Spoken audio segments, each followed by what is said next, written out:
Hello friends, welcome to Study with Harshit.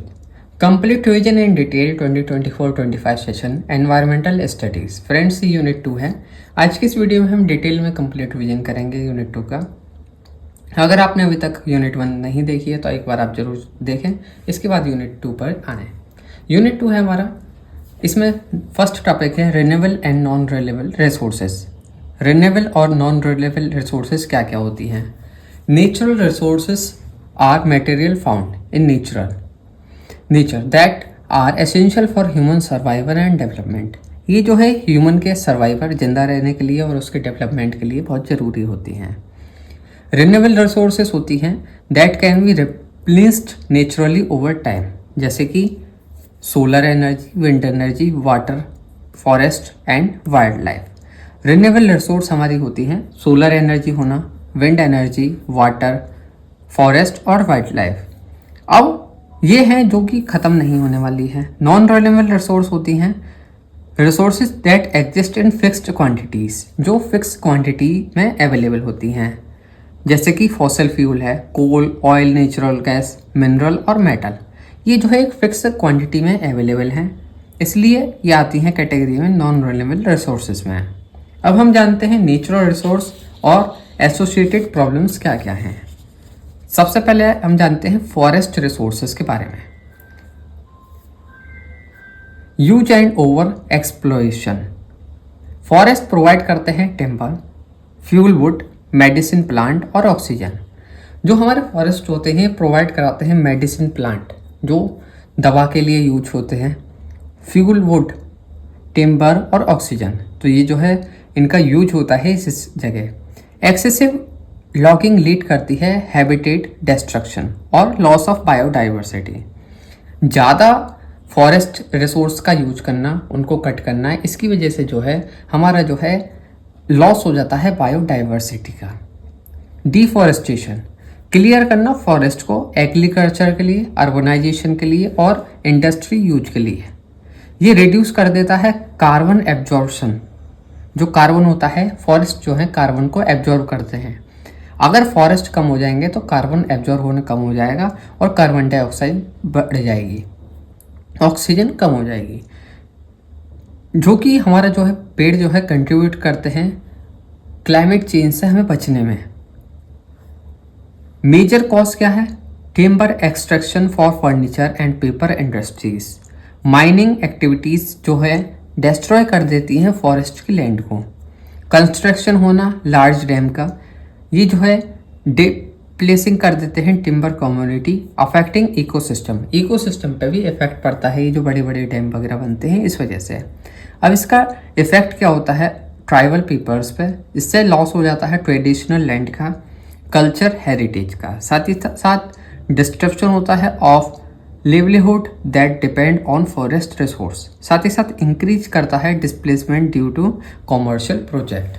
ये था हमारा फॉरेस्ट रिसोर्सेज। अब हम जानेंगे वाटर रिसोर्सेज के बारे में। Water resources use and over utilization. Excessive extraction होना of surface and ground water for agriculture and industry और एग्रीकल्चर के लिए ज़्यादा पानी का यूज होना।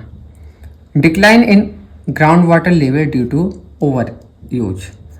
पानी का लेवल जो है वो कम होता जाता है ओवर यूजेज की वजह से। प्रॉब्लम्स, फ्लड होता है, कॉज होता है क्योंकि हैवी रेन हुआ, या डिफॉरेस्टेशन, साथ ही साथ पुअर ड्रेनेज सिस्टम की वजह से। Droughts due to inadequate rainfall, मतलब कि सूखा पड़ना, कम बारिश पड़ी इस वजह से। डिफॉरेस्टेशन हुआ, पेड़ जो होते हैं ये जो है बारिश के लिए भी जो है अट्रैक्ट करते हैं, क्लाउड को अट्रैक्ट करते हैं। पेड़ जो है बहुत इंपॉर्टेंट रोल प्ले करते हैं। Conflict over water, dispute between state and countries over river water sharing. अब जानते हैं डैम्स के क्या बेनिफिट्स हैं और क्या प्रॉब्लम है। डैम्स के बेनिफिट में आता है hydro electric power generation. Dam का यूज होकर हाइड्रो इलेक्ट्रिक पावर जनरेट होती है, वाटर स्टोरेज होता है इरिगेशन के लिए, साथ ही साथ फ्लड कंट्रोल भी होता है। प्रॉब्लम क्या क्या होती हैं? डिस्प्लेसमेंट ऑफ लोकल कम्युनिटीज़ हो जाता है, लॉस होता है बायोडाइवर्सिटी का, क्योंकि due to habitat destruction, habitat destruction की वजह से रिस्क होता है डैम के फेलियर का, जिससे कि एक साथ अननेचुरल फ्लड आने का जो है अंदेशा बना रहता है। नेक्स्ट है हमारा मिनरल रिसोर्सेस। मिनरल रिसोर्सेस क्या क्या हैं?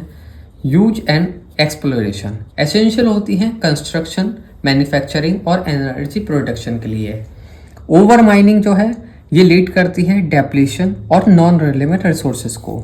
एनवायरमेंटल इफेक्ट पड़ता है, लैंड का डिग्रेडेशन हो जाता है। माइनिंग जो है डिस्ट्रॉय कर देती है लैंडस्केप और कॉज करती है सॉइल इरोजन को।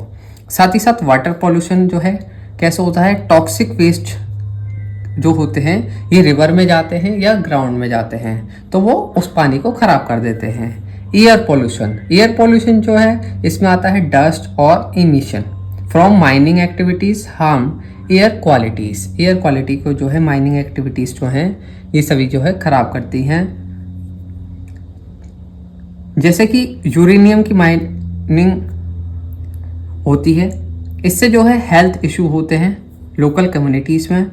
बॉक्साइट माइनिंग से भी जो है अलग अलग तरीके के इशू होते हैं। किसी भी तरीके का अननेचुरल एक्टिविटी होती है तो उससे जो है इशू क्रिएट होते ही हैं। अब जानते हैं फूड रिसोर्सेज के बारे में। World food problem, hunger and malnutrition due to uneven food distribution. Hunger और माल न्यूट्रिशन क्यों होता है? ये अनइवन फूड डिस्ट्रीब्यूशन की वजह से। पॉपुलेशन ग्रोथ होना, इंक्रीज होना डिमांड, साथ ही साथ लीड करना फूड स्केर्सिटी। इसका इफेक्ट होता है एग्रीकल्चर पे, एग्रीकल्चर और ओवर ग्रेजिंग।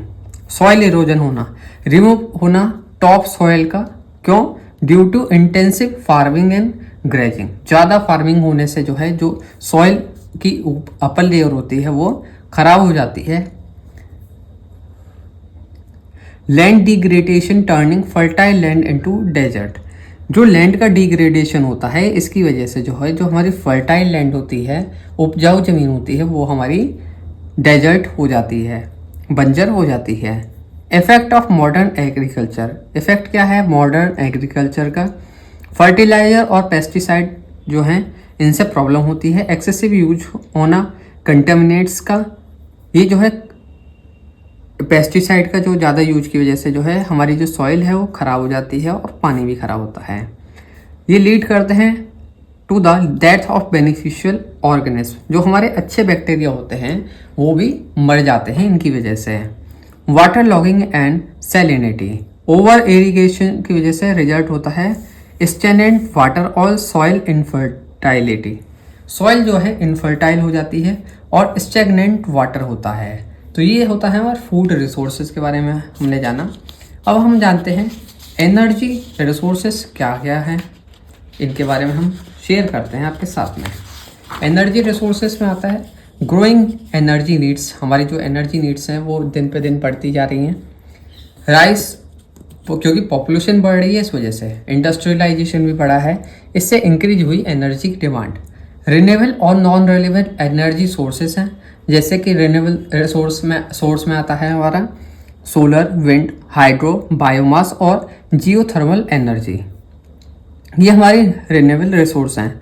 और नॉन रिन्यूएबल रिसोर्स में आता है कोयल, ऑयल, नेचुरल गैस। ये जो है कंट्रीब्यूट करते हैं पॉल्यूशन में, साथ ही साथ क्लाइमेट चेंज में भी इनका अहम रोल रहता है।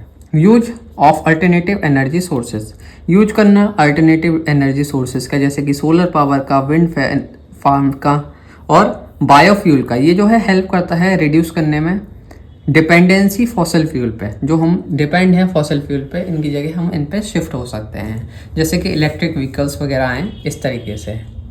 नेक्स्ट हमारा land resources. Land as a resource essential होती है एग्रीकल्चर के लिए, हाउसिंग के लिए और इंडस्ट्रीज़ के लिए। लैंड डिग्रेडेशन क्या होता है? लॉस ऑफ प्रोडक्टिविटी हो जाता है ड्यू टू डिफॉरेस्टेशन की वजह से जो है लॉस ऑफ प्रोडक्टिविटी होता है। ओवर ग्रेजिंग और इंडस्ट्रियल एक्टिविटीज़ की वजह से लैंड डिग्रेडेशन हो जाता है। Man induced landslides, deforestation, mining और इंफ्रास्ट्रक्चर प्रोजेक्ट की वजह से जो है डीस्टेबलाइज हो जाती हैं स्लोप्स। साथ ही साथ soil erosion and D certification, deforestation और पुअर फार्मिंग टेक्निक्स जो है एक्सेलरेट कर देती हैं लैंड के डिग्रेडेशन को। लैंड जो है हमारी ज़मीन डिग्रेड होनी स्टार्ट हो जाती है। ये हमारे लैंड रिसोर्सेज के ये इश्यूज थे, हमने जाने। नेक्स्ट आता है हमारा role of an individual in conservation of natural resource. क्या रोल होता है इंडिविजुअल का कंजर्वेशन ऑफ नेचुरल रिसोर्सेज में? फॉरेस्ट कंजर्वेशन, अवॉइड करना अननेसेसरी कटिंग ऑफ ट्री, बिना मतलब के पेड़ों को ना काटा जाए। सपोर्ट करना अफॉरेस्टेशन और रिफॉरेस्टेशन प्रोग्राम्स को। साथ ही साथ नेक्स्ट आता है वाटर कंजर्वेशन, किस तरीके से पानी को बचाया जाए। यूज करना वाटर सेविंग टेक्निक्स का, जैसे कि रेन वाटर हार्वेस्टिंग, और रिड्यूस करना वेस्टेज, फिक्स करके लीकेज, और यूज करना वाटर एफिशिएंट एप्लीकेशंस का। पानी का बिना मतलब को ना बिगाड़ना और पानी का कम से कम यूज करना। एनर्जी कंजर्वेशन में क्या से होगा? Switch to renewable energy sources, आपको जो है अपने आप को स्विच करना एनर्जी रिन्यूएबल रिसोर्सेज पे, जैसे कि सोलर पावर है, ये किसी तरीके का पॉल्यूशन नहीं करती। यूज करना एनर्जी एफिशिएंट एप्लीकेशंस का, और टर्न ऑफ करना अनयूज्ड लाइट का, जहाँ पे आपका यूज नहीं हो रहा हो उन लाइटों को ऑफ कर देना, और एनर्जी एफिशिएंट एप्लीकेशंस का यूज करना। सस्टेनेबल एग्रीकल्चर, रिड्यूस करना केमिकल फर्टिलाइजर का। अब ये भी बहुत ज़रूरी है, केमिकल फर्टिलाइजर की वजह से जो है जो ज़मीन है वो ख़राब हो जाती है। सपोर्ट करना ऑर्गेनिक फार्मिंग को और क्रॉप रोटेशन, कि जैसे एक बार आपने चावल उगाए तो उसके बाद दोबारा ही चावल ना करें, अगली कुछ चीज़ करें, गन्ने लगा लें या आप जो है गेहूँ उगा सकते हैं, इस तरीके से। रिड्यूस वेस्ट, फॉलो करना 3R का, रिड्यूस, रीयूज और रिसाइकिल का, जिससे कि अवॉइड हो सिंगल यूज प्लास्टिक और सपोर्ट हो इको फ्रेंडली प्रोडक्ट। स्प्रेड करना अवेयरनेस, एजुकेट करना आम लोगों को कंजर्वेशन के बारे में, जैसे कि सोशल मीडिया के थ्रू, कम्युनिटी प्रोग्राम्स के थ्रू। पार्टिसिपेट करना एनवायरमेंटल कैंपेन में और क्लीन अप ड्राइव्स में। तो ये था हमारे यूनिट 2 का complete revision. Friends, I hope आप सभी को समझ में आया होगा। हमने काफ़ी इजी लैंग्वेज में आप सभी के साथ में ये शेयर करा है। इसी तरह की और वीडियोस के लिए आप फॉलो करें स्टडी विद हर्षित।